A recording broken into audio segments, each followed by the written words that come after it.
책으로 만나는 가을 개병 문화 오정혜입니다. 얼마 전 일본에서 유네스코와의 약속을 저버리고 또 역사를 왜곡하는 만행을 저질렀는데요. 오늘은 한국 독립전쟁사의 재조명이란 책을 통해 오늘날 한일 양국 간의 청산되지 못한 식민사관으로 일본이 버젓이 역사 왜곡을 자행하게 된 배경과 동북아 역사전쟁을 청산할 수 있는 한 방법으로 우당 이회영 선생과 석주 이상용 선생의 사상을 알아보는 시간을 갖겠습니다. 정정동 선생님 안녕하세요. 네, 안녕하세요. 책 표지에 부제로 일본 구구파의 재부상과 청산되지 못한 식민사관이라고 적혀 있는데요. 그런데 부제처럼 일본이 또 역사 왜곡을 자행했다고 하죠. 네, 지난 2015년 일본은 메이지 시대 산업유산 23곳에 대해서 세계문화유산 등재를 추진을 했는데요. 그때 어두운 면까지 포함한 역사의 전체 모습을 이해할 수 있는 조치를 하겠다고 유네스코에 약속을 했습니다. 그런데 6월 15일 도쿄에 있는 총무성 제2청사 별관에 세워진 산업유산정보센터에서 전시한 내용은 국제사회와의 약속마저 저버리며 또 역사 왜곡을 자행한 것이었습니다. 그렇다면 일본의 산업유산정보센터에서는 어떤 것을 전시하였나요? 네, 일본이 유네스코 세계문화유산에 자국의 근대 산업유산을 등재를 하면서 강제징용 희생자를 기리는 조처를 함께하겠다고 약속을 했었습니다. 그런데 전시된 내용은 오히려 그 반대였습니다. 특히 조선인 강제징용 피해자의 상징인 하시마, 일명 구남도 탄광을 소개를 하면서 강제징용 피해 그 자체를 부정하는 자료를 전시해 놓은 것입니다. 실제로 일제강점기 메이지 산업유산 중에 구남도를 비롯해 야타 제철소, 나가사키 조선소, 다카시마와 미케 탄광 등에는 조선인 33,400명이 강제로 동원됐었는데요. 특히 구남도는 지옥의 섬으로 불릴 만큼 강제징용으로 끌려간 조선인들의 통곡과 울분이 서린 곳입니다. 일본은 지난 1월에도 도쿄 한복판에서 홍보관을 열었는데요. 그때 한국이 독도를 불법 점거하고 있다고 하면서 독도 영유권을 주장하기도 했습니다.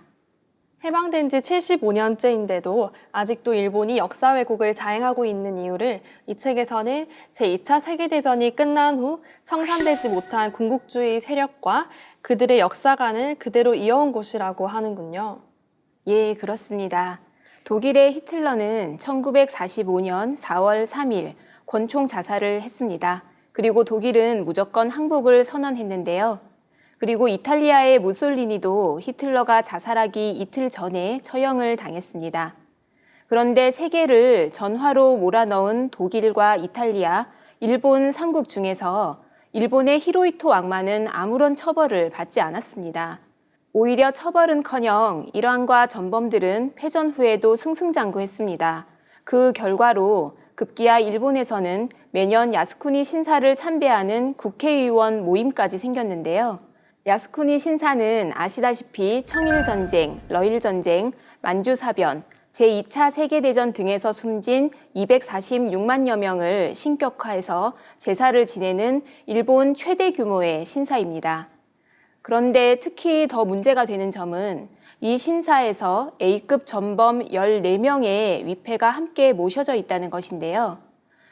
만약 독일에서 총리가 공식적으로 히틀러를 참배를 했다면 세계적으로 무척 시끄럽다 못해서 유럽 각국에서는 단교 조치가 잇따랐을 것입니다.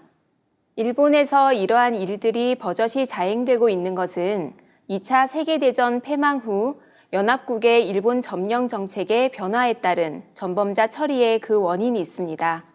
연합국은 처음에는 일본의 군대 해체로 전쟁 수행 능력의 무력화, 그리고 전쟁 범죄자 처벌, 재벌 해체, 언론과 사상의 자유와 기본권 존중 등으로 일본 내 군국주의를 뿌리 뽑는 것을 목표로 삼았습니다. 그러나 2차 세계대전 중에 극동 지역의 전쟁 범죄자들을 심판했던 극동 국제군사재판, 일명 도쿄재판이라고도 하는데요. 도쿄재판에서 전쟁 범죄인 기소를 할 때 일왕을 면제 처리하였습니다. 그리고 철저하게 전순국의 관점과 이익으로 재판을 처리하여서 전후 청산이 제대로 되지 못한 문제가 지금까지도 동아시아 평화를 저해하는 원인이 되고 있습니다. 합동 국제군사재판의 결과가 어땠길래 아직도 일본은 2차 세계대전의 그림자 속에서 역사 왜곡을 자행하고 있나요? 우선 도쿄 재판에서 유죄를 선고받은 전범들의 공통점이 있는데요. 1931년 만주사변부터 1945년 전쟁이 종식될 때까지 국한된 일본의 범죄에만 처벌하였다는 것입니다. 그리고 일본의 침략으로 가장 직접적인 고통을 겪은 한국과 대만 등 약소국의 입장은 배제하고 연합국, 즉 강대국 위주로 재판이 처리되었습니다. 그 예로 1905년 을사늑약부터 40년 동안 한국을 침략했던 전범자들은 모두 처벌에서 누락되었습니다. 도쿄 재판에서 A급 전범으로 기소된 피의자는 겨우 28명 뿐이었는데요. 그 중에서도 교수형이 7명, 종신형이 16명, 유기징역이 2명으로 단지 25명만이 유죄 판결을 받았습니다.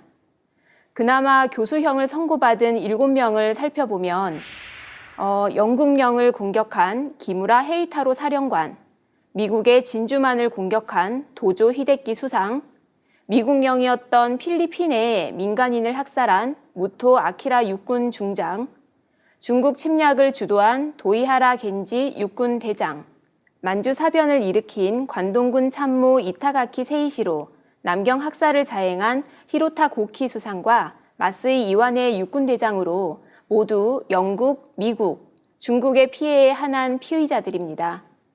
또 731 부대의 이시시로 중장이 마루타 실험 정보를 미국에 제공하는 조건으로 기소 면제된 것 또한 이 재판이 얼마나 전순국의 이익 위주로 진행되었는지 여실히 보여주는 예입니다. 그 외에도 일본의 침략 전쟁이 재벌들의 긴밀한 공조로 이루어졌고 또 전쟁의 수혜를 직접적으로 받아서 성장한 것도 일본 재벌이었는데요.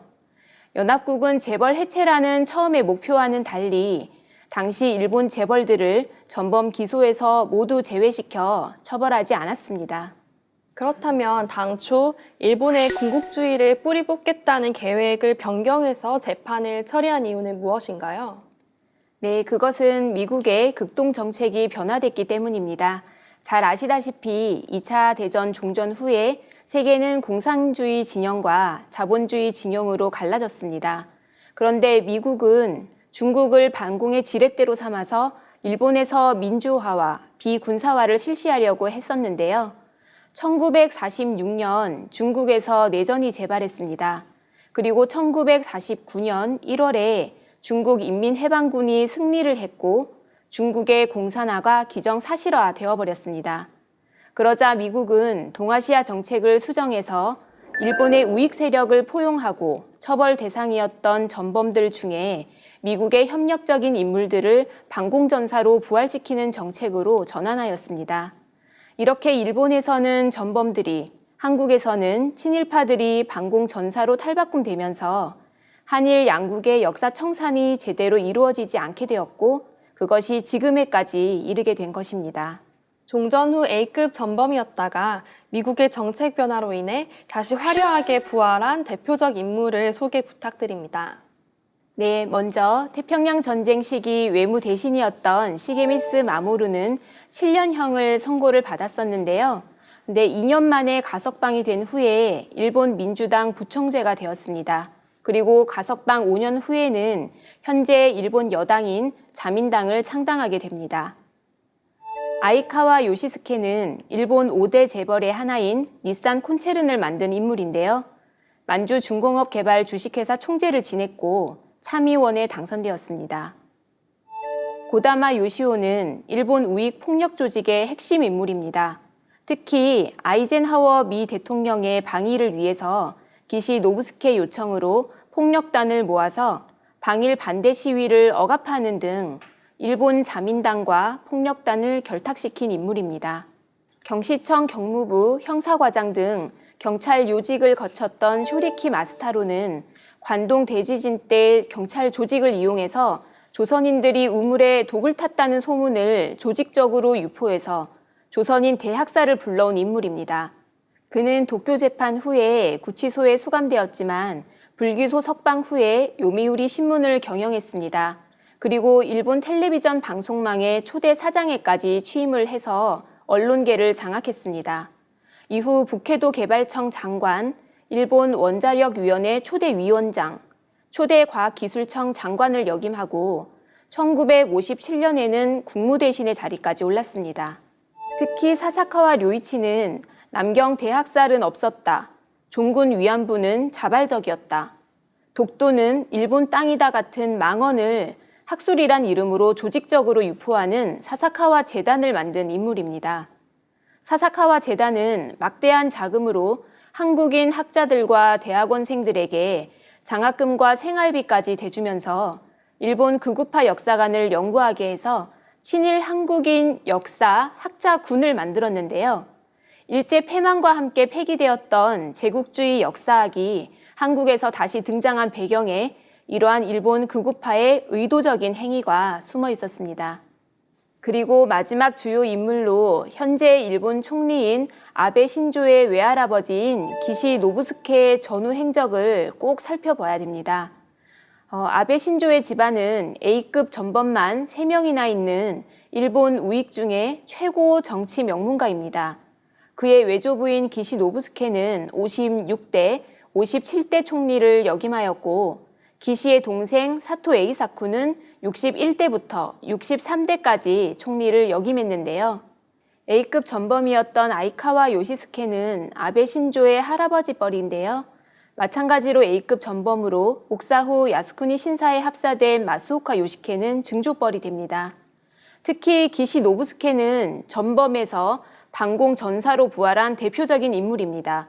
그는 석방 후에 1957년 내각 총리 대신이 되고 한 달 후에는 자민당 총재에 당선되어서 일본 보수 우익의 본류로 자리 잡았습니다. 기시는 이후에 한일 국교 정상화에 가세하는데요. 이때 폭력 조직의 핵심 인물인 고다마 요시오, 사사카와 재단을 만든 사사카와 료이치와 함께 한국 정부로부터 수교 훈장까지 받는 어처구니 없는 일도 있었습니다. 어떻게 전범들이 석방된 것도 모자라서 일본의 정치와 경제계의 고위 자리에 오를 수 있었을까요? 네, 말씀드렸듯이 극동아시아에 대한 미국의 정책이 바뀌면서 일본의 전범들이 청산이 안 된 것이 주 요인이었습니다.